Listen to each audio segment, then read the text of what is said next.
नमस्कार, स्वागत है आप सभी का। 30 मिनट में 33 जिले देख रहे हैं आप और चलिए देखते हैं फटाफट खबरें।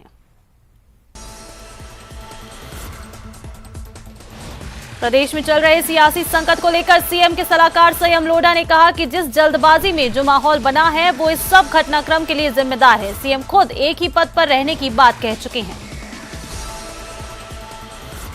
उनका क्या रुख था वो तो हमें जानकारी नहीं है। हालांकि रात को उन्होंने हमें एक क्लेरिफाई किया था कि हम कोई नाम लेकर के नहीं आए, हमारा विधायक की राय लेंगे वगैरह। लेकिन जिस जल्दबाजी में चीज़ें हुई और आप सब जानते हैं विधानसभा चल रही थी, उस दौरान भी उसके बाद भी 3-4 दिन में जो माहौल बनाया गया वो माहौल सबसे बड़ा कारण है इस विरोध का। आलाकमान में पूरा भरोसा है। आप देखिए राजस्थान वो जगह है, बाहर के 3 राज्यसभा के टिकट बाहर के आ गए, कोई सहमत नहीं था, लेकिन इसके बाद भी राजस्थान के कांग्रेस या उसके सहयोगी विधायकों ने समर्थन करके उन तीनों राज्यसभा के उम्मीदवारों को जिताया।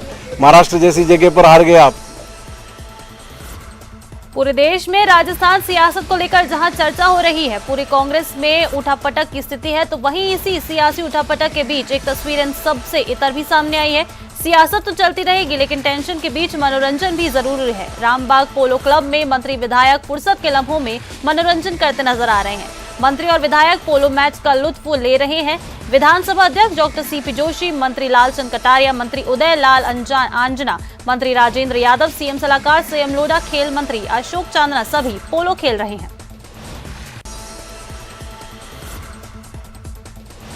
प्रदेश में जारी सियासी उठापटक के बीच मुस्लिम समाज के सामाजिक संगठनों ने मांग उठाई है कि राजस्थान मिल्ली काउंसिल और राजस्थान मुस्लिम फोरम के सदस्यों ने कहा कि प्रदेश में लीडरशिप में किए जा रहे बदलाव में मुस्लिम समाज को भी मौका दिया जाना चाहिए। साथ ही प्रदेश में किसी मुस्लिम विधायक को मुख्यमंत्री या उप मुख्यमंत्री बनाया जाना चाहिए ताकि प्रदेश में मुस्लिम समाज को नुमाइंदे और मिले और अल्पसंख्यकों में विश्वास भी बढ़े।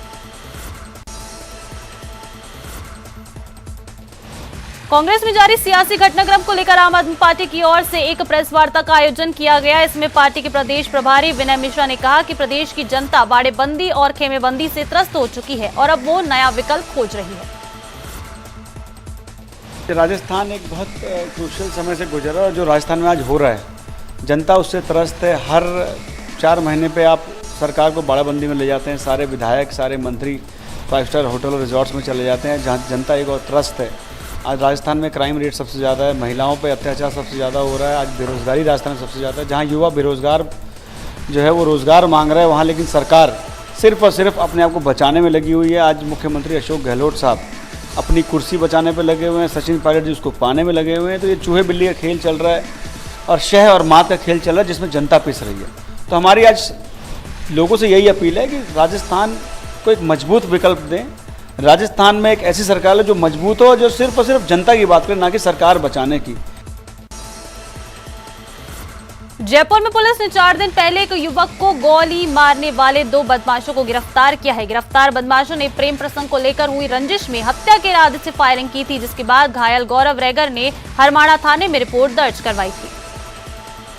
2 लोगों के नाम आए थे जिन्होंने इस घटना को कारित किया। घटना को कारित करने का कारण आपसी किसी महिला मित्र को लेकर आपस में एक कलह थी।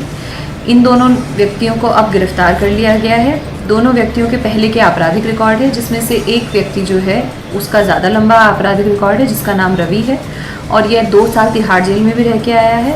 इनसे एक हथियार, जिस हथियार का घटना को कारित करने में प्रयोग किया गया, उस हथियार को भी रिकवर किया गया।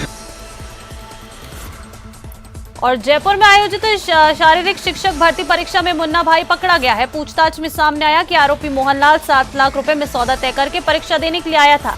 आरोपी मोहनलाल ने असली अभ्यर्थी मनोहर लाल के प्रवेश फॉर्म पर अपनी फोटो चिपका दी और आईडी कार्ड में एडिटिंग कर परीक्षा देने पहुंचा था।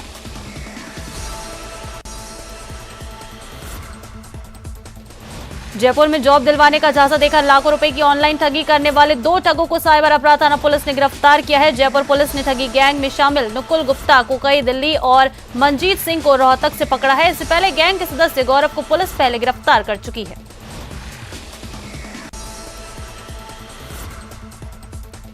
राजसमंद सांसद और प्रदेश महामंत्री दिया कुमारी ने कहा कि मौजूदा सरकार अब अपना बहुमत खो चुकी है और प्रदेश में राष्ट्रपति शासन लागू होना चाहिए। अजमेर में अल्पसंख्यक मोर्चे के 3 दिवसीय प्रदेश प्रशिक्षण शिविर में शामिल होने आई दिया कुमारी ने कहा कि कांग्रेस में कुर्सी की लड़ाई अब चरम सीमा पर पहुंच चुकी है। पूरी तरह से ये पार्टी तो देखिए कई सालों से 2-3 साल से जो इनके बीच में अंदरूनी लड़ाई चल रही और वो अब चरम सीमा पे आ चुकी है। और अब तो बस मैं कहती हूँ, मैं तो यही कह रही हूँ कि ये पता नहीं क्यों अभी भी सत्ता में है। इनको पूरी तरह से अब यहाँ पर राष्ट्रपति शासन लागू होना चाहिए राजस्थान में, क्योंकि अब इनका बहुमत नहीं रहा। तो अब इनको अपने आप ही स्वयं ही रिजाइन कर देना चाहिए और चले जाना चाहिए राजस्थान से, क्योंकि राजस्थान की जनता बुरी तरह से परेशान हो चुकी है, तंग आ चुकी है।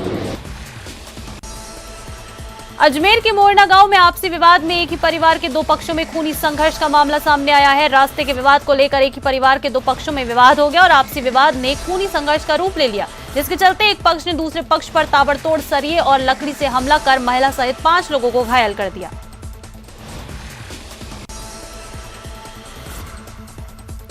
बीकानेर दौरे पर आए केंद्रीय कृषि राज्य मंत्री कैलाश चौधरी ने प्रदेश में चल रही सियासी उठापटक को लेकर कहा कि प्रदेश में कांग्रेस पहले से अस्थिर थी और आज भी है।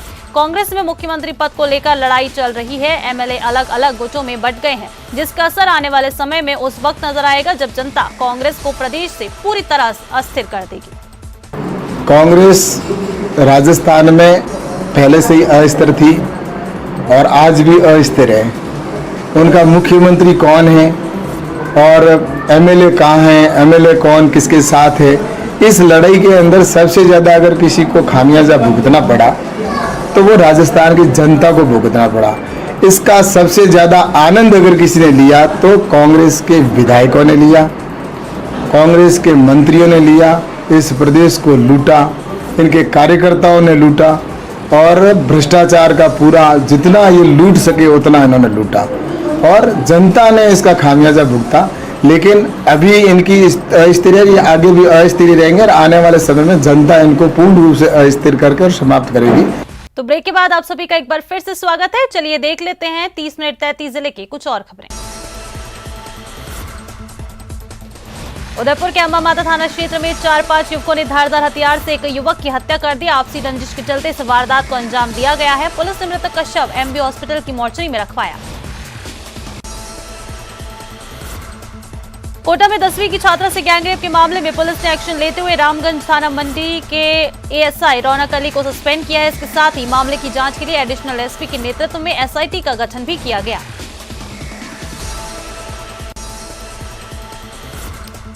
प्रतापगढ़ में जमीनी विवाद को लेकर 2 पक्षों में मारपीट हो गई, जिसमें दोनों पक्षों के करीब 16 लोग घायल हो गए। सूचना मिलते ही पुलिस मौके पर पहुंची। दोनों पक्षों से समझाइश करते हुए घायलों को हॉस्पिटल भेजा गया। सचिन पायलट के विधानसभा क्षेत्र टोंक में हलचल तेज हो गई है। सचिन पायलट के समर्थक अकबर खान के नेतृत्व में हवन और दुआ का दौर शुरू हो गया है। शहर के ओम विहार कॉलोनी के शिव शनि मंदिर में हवन पूजा कर सचिन पायलट को मुख्यमंत्री बनाने के लिए प्रार्थना की जा रही।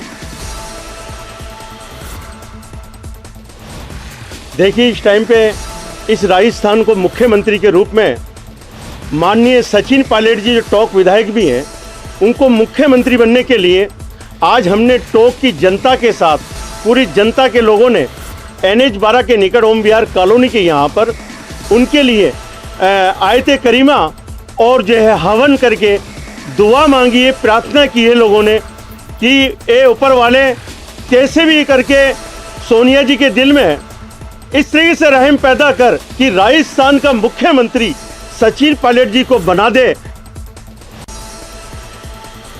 राजसमंद जिले में लंपी के रोकथाम और प्रबंधन में श्रेष्ठतम कार्य करने वाली 3 ग्राम पंचायतों को जिला स्तर पर पशु मित्र अवार्ड से सम्मानित किया जाएगा। क्षेत्र में श्रेष्ठतम कार्य करने वाली 3 बेस्ट ग्राम पंचायतों को 26 जनवरी 2023 पर जिला स्तरीय समारोह में सम्मानित किया जाएगा।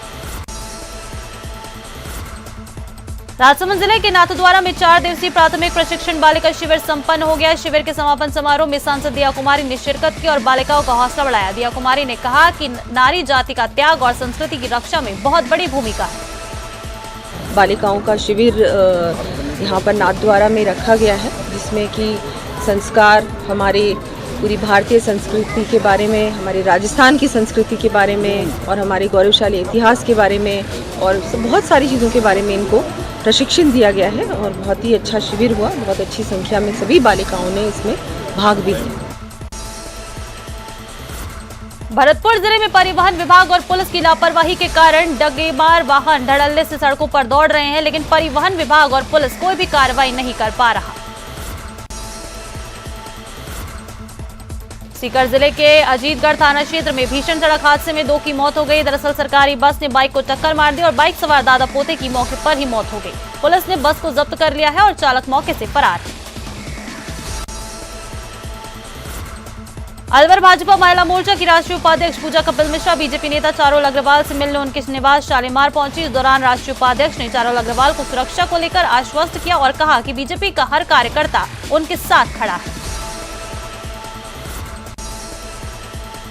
अलवर शहर में लंपी रोग से गौवंश की लगातार मौत का सिलसिला जारी है। वहीं एक लंपी बीमारी से पीड़ित गौवंश की नाजुक हालत में उसका बछड़ा बेबस उसके चक्कर काटते हुए दिखाई दिया। बछड़े की बेबसी देखकर स्थानीय लोगों ने नगर परिषद को जानकारी दी। अभी गोवंश की जो कंप्लेंट आई थी उसमें ये बोला गया था कि हमारे को कि लंपी इससे ग्रस्त है। ये हम वहाँ पर मौके पर पहुँचे तो ये लंपी ग्रस्त नहीं थी। ये इस समय जो श्राद्ध चल रहे हैं, लोग घरों से हर घर से पूरियाँ खिला रहे हैं, तो पूरियों खिलाने की वजह से गायों में आफरा बनता है। मेरा मानना है कि गाय को पूरी ना खिलाई जाए। धौलपुर शहर में रोजगार कार्यालय के पास चोरों ने एक सूने मकान को अपना निशाना बनाया और सोने चांदी के जेवरात सहित 90,000 की नकदी पर हाथ साफ कर फरार हो गए। सूचना मिलते ही पुलिस मौके पर पहुंची और घटनास्थल का मौका मुआयना कर चोरों की तलाश शुरू कर दी है। तो चलिए इस बुलेटिन में फिलहाल इतना ही। नमस्कार।